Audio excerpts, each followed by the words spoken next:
Doctor দেখাইতে গিয়ে দুই পিসির বেঁধে গেল চুল টেনে মারামারি।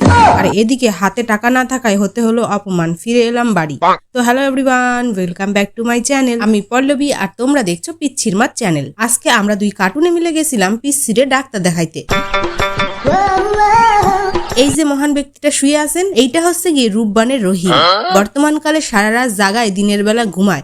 হেতির মা তো রাতের বেলা প্রেম করতে যায়, তাই হেতির বাপে হেতিরে কইছে মারে পাহারা দিয়া রাখতে।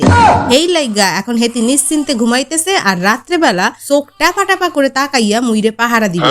কথা কইতে না কইতে এই ছোট্ট একটা কিউট পিচ্ছির সাথে আর একটা কিউট পিচ্ছির কি বিষয় যেন মারামারি বিঁধে গেল। এদের মারামারির আসল কারণটা কি সেটা গবেষণা করে ওইখানে উদ্ধার করতে পারি নাই।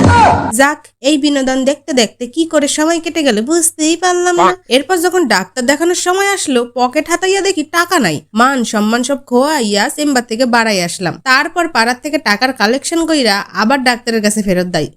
এই টাকার কালেকশন করে ডাক্তার দেখাইতে দেখাইতে সকাল দিয়া সন্ধ্যা হয়ে গেল। এরপর বাড়ি ফেরনের পালা। তার আগে নিতে হবে পিচ্ছির ওষুধ। মা গো, ওই পুচকে পুচকে 3টে ওষুধের দাম 800 টাকা।